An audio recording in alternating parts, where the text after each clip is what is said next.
Alright folks, so this is day 2, and as you may have guessed, that jerry rig setup there, a cooler stacked on top of a Rubbermaid tub, yeah, that didn't work out too good. Everything tipped over. Not to worry though, because there was nothing in that nuke box yet. So today I'm back here with a frame. It's a frame I had in the freezer for a while, but it had honey in it that was spun out.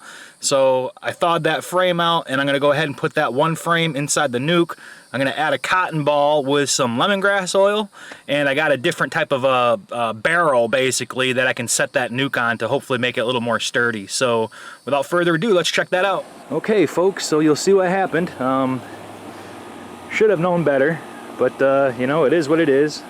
Kind of tipped over there, but what I'll do is I'm going to go ahead and move this. I got this little plastic barrel turned upside down. The bottom's cut off on it, so I'm going to kind of use that instead. And you'll see the bees. The bees are nicely clustered. They're not going into the cone, which is a good thing. You'll see bees coming out of the cone, but not going in. And we got a big old cluster there. So this is Trap Out 101. Again, a lot of people will just spray kill the bees, don't want to put up with the time. But hopefully in a couple months, I'll be able to put some bees out here. He wants to get a bulldozer and have this lot kind of cleared out in the back. And then I'll set some hive stands out there. So stay tuned, and I'll bring you along for the ride. Okay, and right here is the frame that I'm going to use to kind of lure the bees in. You'll see it's a previously spun out frame. This was all honey. You can see little bits of nectar in there. This was in the freezer, so it's been thawed out both sides, you know. So hopefully the bees will know there's a little bit of bite to eat in there for them, and they'll move in. Okay, so this might be a little less prone to blown over. I still might have to come back with a taller barrel. I got log sections at one of my other bee yards that I still want to bring back and use the log sections to stack. The hill is kind of on an incline here, so it's not really level. So that's why I kind of am using my best to use shims.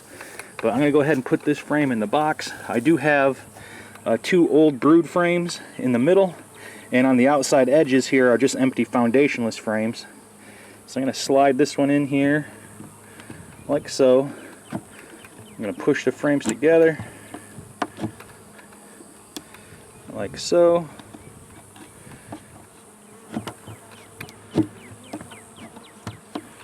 And then we'll go from there. So now my next step is I'm going to use a little bit of a cotton ball with some lemongrass oil and just kind of wipe it on the entrance, and hopefully these bees will migrate. Beady bing, beady boom. Just like that, folks.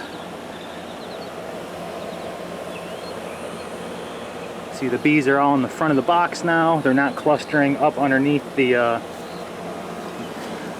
trap out cone. I tried to add some more tape to secure it, try to keep the gaps out the way. The bees will think they can go in there, but they'll just end up getting trapped. So that's how we are right now. This is again day 2. We'll keep up on the progress.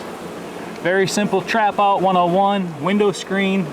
Make sure that entrance isn't too big, and they'll come on out. So again, about 4 weeks. If that queen doesn't move out, these bees may go land worker. So I might come back here and throw some extra brood frames or whatnot in there.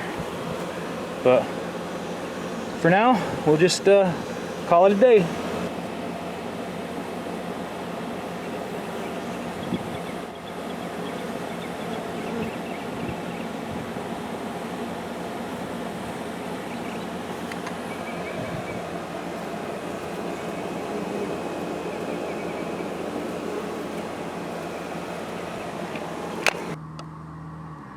This is June 30th, Tuesday, 6:15 p.m. Just got out of work, and this is what I'm doing for a new setup. I got some log sections, much more secure. I got the nuke box pressed up against the wall and weighted down, so it's not going to fly anywhere. And you'll see the activity